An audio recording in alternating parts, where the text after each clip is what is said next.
Hello, my name is Dr. Lauren England. I will be presenting the paper Redefining Fashion Cities, African Fashion Designers Between Local and Global Networks. This research was conducted by Professor Roberta Comunian, Dr. Lauren England and Dr. Ikpe, all from King's College London. For this presentation, I will start off by introducing the background literature, focusing on studies on global fashion capitals, and then taking a perspective of African fashion cities and their ecosystems from below. I'll then introduce the methods and case studies of Nairobi and Lagos that we use for this research, and present the findings focusing on the brokering, blending and upgrading practices that we observed local designers using, operating between local and global networks. I'll then present a conclusion and reflections for further research. To situate our study, I'd like to introduce the background literature which highlights a need to rebalance fashion cities and particularly to look beyond the global north. There is limited literature reflecting global south perspectives on fashion cities and a dominance overall of the global north big four cities of Paris, London, Milan and New York. There's also a tendency to measure or compare other cities against them and use them as templates, which we argue creates inequalities and also misses out opportunities for alternative forms of fashion city development. Gilbert and Cassady's typology of fashion cities does offer a more inclusive framework, with those categories of manufacturing cities, design-led cities, and symbolic value cities. However, we argue that this doesn't consider inequalities in defining what might be considered to be design-led or of symbolic value, and in hierarchies and who gets to decide these things between global north and global south.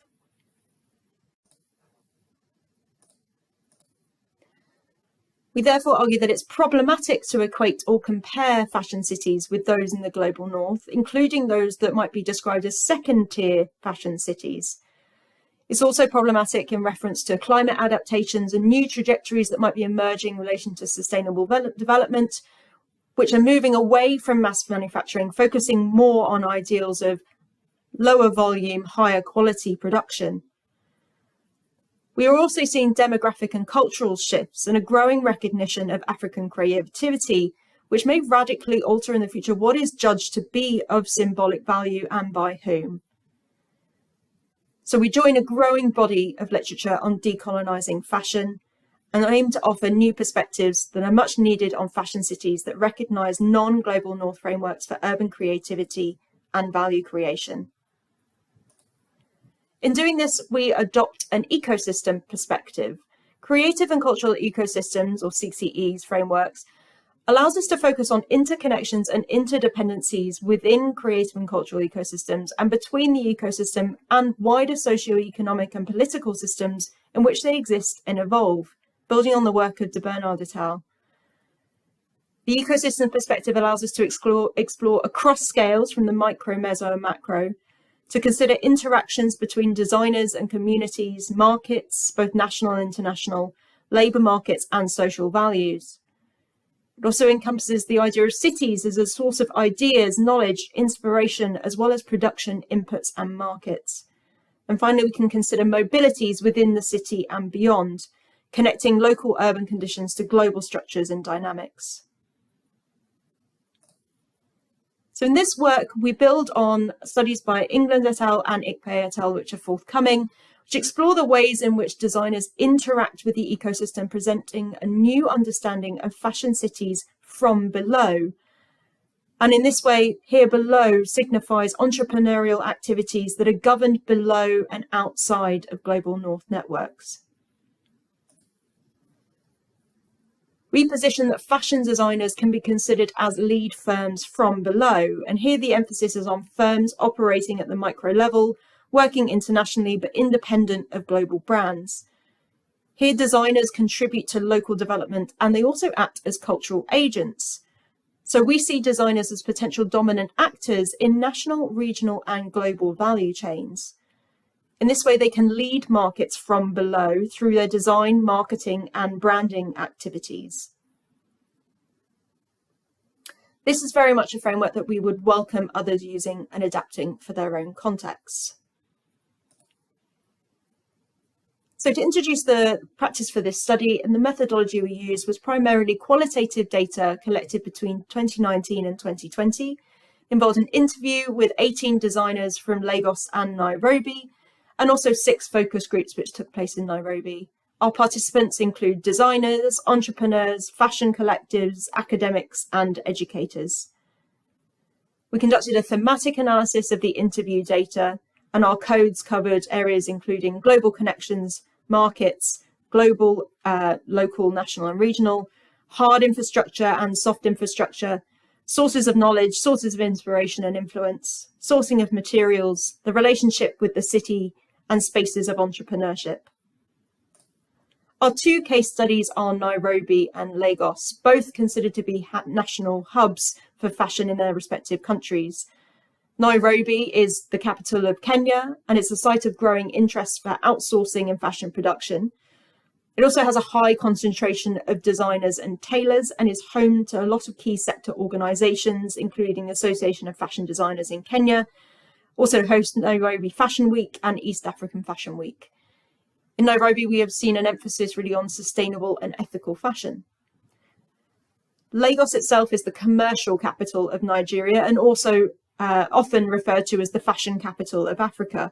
It is known as to be a key fashion market and also a key site for fashion business development. The city is home to Lagos Fashion Week and also Africa Fashion Week Nigeria, and a number of other high-profile fashion events. This presents a really dynamic fashion ecosystem which we study. Our key findings from this research was to observe the blending, upgrading and brokering practices that the designers demonstrated in their negotiation between both local and global contexts and local and global networks. Here, blending refers to where designers were recognizing opportunities for mixing and connecting African content and African practices with international and global ones. Upgrading refers to their recognition of opportunities beyond the local urban capacity that were needed for their work and success. So here they were requiring engagement with international and global networks in order to develop their businesses. And finally, brokering is where those designers, perhaps who are slightly more established, were in a position of power and able then to represent and take the idea of their city beyond its borders by engaging with different markets and branding strategies. So I'll go into each of these in a bit more detail now.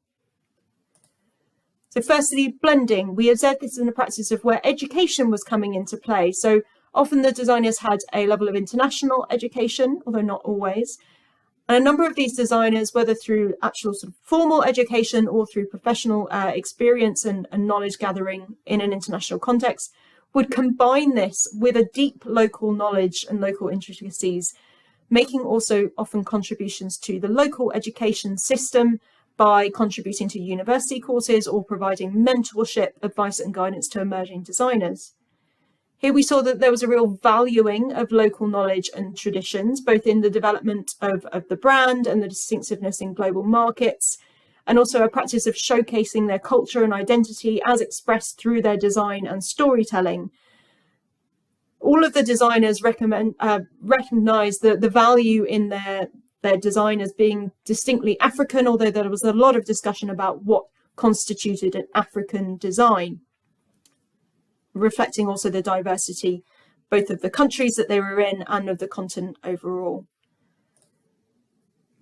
In these quotes, we can see how the designers were contributing to their local ecosystem through offering mentorship and helping with the education of new designers, and also in that appreciation of their cultural identity and how it is integrated into their brands as a way to tell a story and to also have an identifiable brand identity that could communicate a wider sense of culture.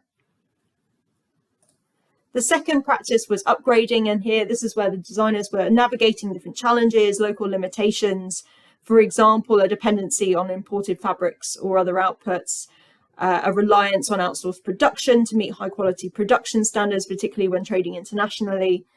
This was often positioned as being a necessity rather than a choice. These designers had a real desire to source and produce locally where possible, but were often understanding their work as being hindered by the local capacity in that sense. In some areas, there was also a prioritization of international markets and retail outlets, including wealthy tourists, and in reflection of the purchasing power of the local community. And these two quotes illustrate first the need to rely on outsourcing and non-local suppliers, but also how our conception of what might be local sourcing may also encompass a degree of international sourcing, where local suppliers of fabrics were actually sourcing from around the globe. And in the second quote, we can see the reflection of a designer who mentions that their target market is primarily wealthy tourists coming into the city. The final practice was brokering, and this is where the designers were seeking to give visibility to African fashion and the city that they were operating in through their branding, marketing, and sales strategies. So here they were acting as ambassadors for wider local cultural and economic change. And in particular, we saw efforts towards new sustainable development and industry trajectories, encompassing both sustainable and ethical fashion and production practices. And we see this illustrated in the two quotes here. Firstly, a designer sort of takes an ethical standpoint as a starter point for their business and their production, to see how their work, their business, and their entrepreneurial activity could not just generate sort of the growth of the company itself, but also to benefit those who work with them, to act as a sort of a skills development and development for individuals who can then perhaps go on and start their own brands. And in the second one, that they mentioned the desire to source entirely within Kenya, to be 100% Kenyan brand, to be a sustainable brand, but seeing that also as an opportunity for skill sharing and skills development of the local community. So to conclude, our reflections are primarily that designers can be considered key ecosystem actors who are shaping perspectives of fashion cities from below by connecting their urban, national, African, and global networks together in their practice. We observe the blending, upgrading, and brokersing practices, which highlight how they continue to value local knowledge, inspiration, materials, and markets, while also negotiating needs and requirements for brand and business development locally and competing internationally. And these practices are negotiated locally in their cities, but as we observe, they are also navigated globally through cyclical and temporary virtual mobilities. This presents opportunities to redefine the world cartography of fashion and subvert global value supply chains and hierarchies with more embedded, sustainable, and equitable practices for the future. Thank you for listening. You can find more about our research at africafashionfutures.org.uk and also the wider work of the new Clusters for Research Excellence in Creative Economies at creativeeconomiesafrica.org. Our contact details are also on the slide, and we welcome any inquiries about the research.